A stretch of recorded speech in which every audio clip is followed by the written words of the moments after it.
Doutor, sabe uma Pois não. dúvida assim que eu tenho? Em relação ao juiz, você fala assim, o juiz vai analisar e tal, porque às vezes tem uma facilidade para um, outra dificuldade para o outro, depende de juiz ou não? Isso existe uma lei, certo? Porque às vezes a gente vê essas histórias, assim, umas histórias macabras, e a gente vê muita facilidade para um lado e muita dificuldade para o outro, entendeu?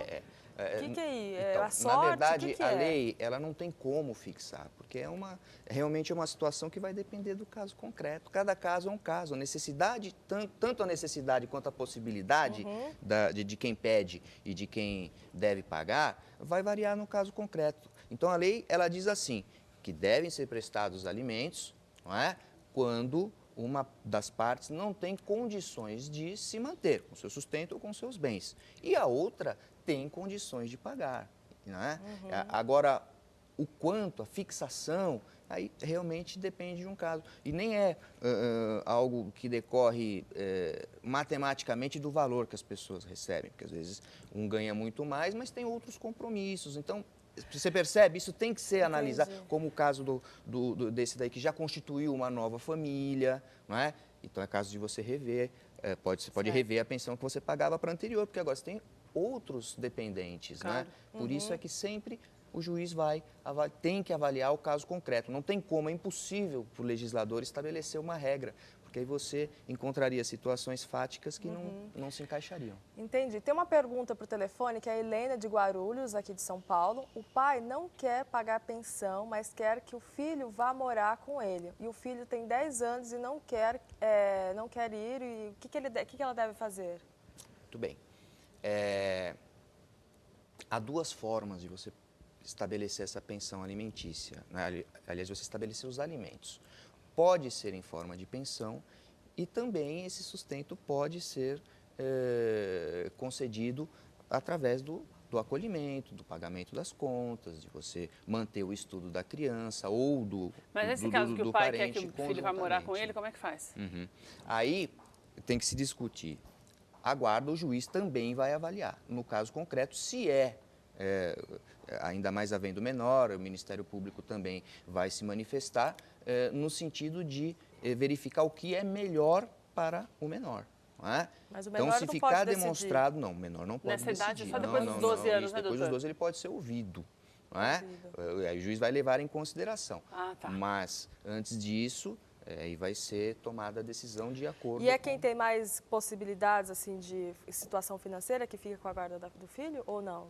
Depende. A lei diz que aquele que for melhor para o menor. E Às vezes nem melhor? sempre quem tem mais dinheiro vai poder acolher melhor, não é? Às vezes o pai tem mais dinheiro, mas ele tem menos tempo, ele tem menos condições de proporcionar a educação, o desenvolvimento daquela criança, né? Por isso é que fica caso a caso, entendeu?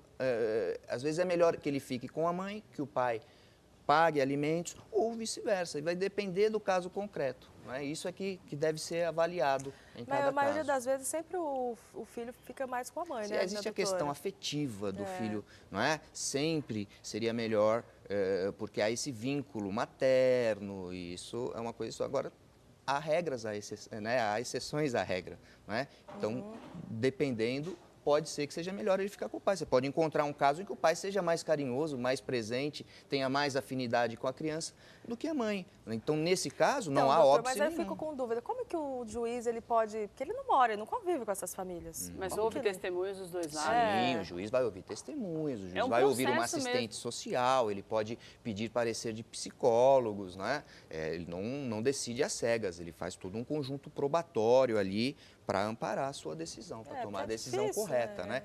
E que posteriormente pode ser modificada também. Se a situação muda, né?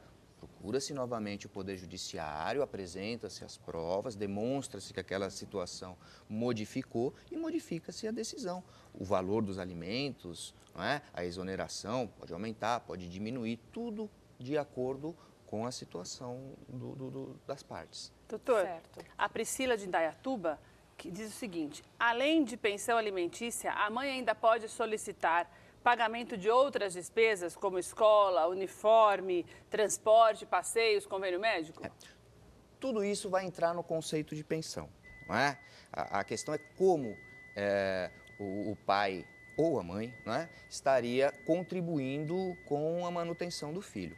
Então, pode-se estabelecer um valor, pode-se estabelecer o pagamento de determinadas contas, aquilo que for conveniente para as partes, né, que for conveniente para eles. Entendi. Tem mais uma pergunta por telefone da Cláudia, de São Bernardo do Campo. Olha, ela fala o seguinte, doutor, o meu ex-marido paga menos do que o combinado. O que pode acontecer? O que pode acontecer é que ela pode cobrar a diferença judicialmente, não é? E esse combinado, acho que foi o combinado entre eles mesmo, entre as partes, né? Não Bom, pelo juiz. Acho que é tudo com o juiz. Pelo juiz, né? Isso é uma coisa que ocorre muito. Que às As vezes pessoas eles combinam, combinam entre as partes. O que você combina entre as partes, se não for cumprido e você não tem uma prova dessa combinação, não há como você exigir judicialmente. É o porque, que você vai pessoa, exigir judicialmente é o que está na decisão. Às vezes quer fazer uma coisa amigável, né? Isso. Para evitar maiores transtornos e acaba ficando pior o molho que o peixe, né? O ideal é que, mesmo que seja amigável, se leve para o juiz fazer a homologação. Inclusive, o próprio devedor de alimentos pode tomar essa iniciativa. Mesmo que, por exemplo, a mãe não entre com o pedido não regularmente, ele pode procurar o juiz e dizer, olha, eu me separei e eu quero estabelecer um valor de pensão para pagar a pensão alimentícia não pode para os deixar meus de pagar filhos. E aí fixa, aí você fica com uma coisa certa. Porque você se sabe. atrasar também, aí vai ter todo aquele processo de você ir até lá e tal. Exatamente, aí entra com a ação, nesse caso específico dessa pergunta, cobrando a diferença, se estiver fixado em sentença, não é? Se for a obrigação atribuída aí na sentença ou na decisão judicial. Thaís Tonini, de Taubaté, ela diz o seguinte, quando o homem tem filhos com mulheres diferentes, o valor da pensão deve ser o mesmo para cada criança? Depende do caso concreto.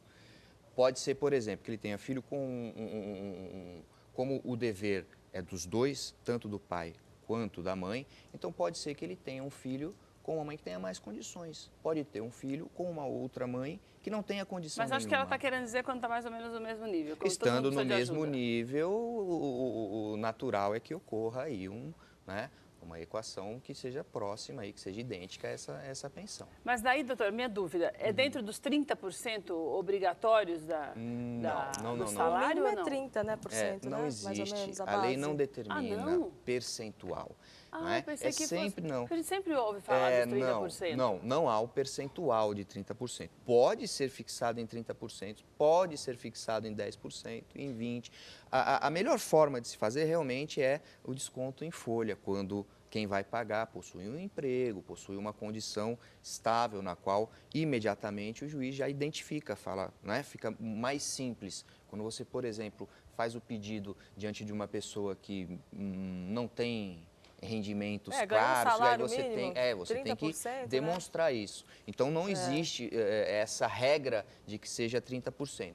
Vai, como eu disse, variar de um caso para o outro. Certo. Tem mais uma pergunta da Maria Emília, de São Paulo, capital. Ela é uma mulher separada que recebe mais que o marido e ficou com a criança. Pode pedir pensão?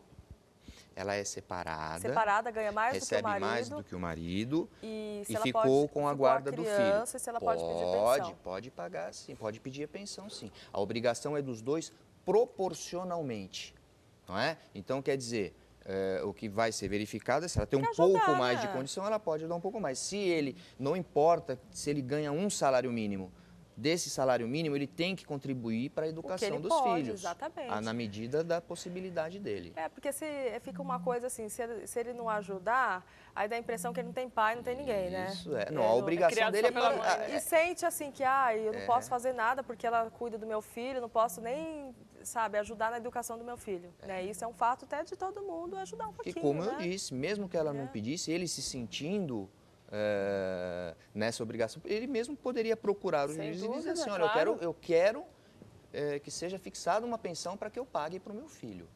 Acho que no caso dela, como ela tem mais dinheiro, né? Então acho que talvez isso parte um pouquinho dela também. Acho que por isso que ela fica, será que eu acho que tem toda a obrigação? Ela pode sim, né? pleitear a pensão do marido para o filho. O que provavelmente não aconteceria aí é conseguir uma pensão para ela, não é? Por quê? Porque ela tem melhores condições do que ele. Não seria viável essa fixação. Doutor, Gabriel Pocomarte, aqui de São Paulo. Filho adotivo também tem direito à pensão quando os pais se separam? Também, não há diferença nenhuma. Filho adotivo, como você perguntou antes, o filho havido fora do casamento, se ele tem mais de uma, todos os filhos, sendo não há filho, diferença. todos têm Sendo direito filho, à pensão. todos têm direito à pensão. Tá.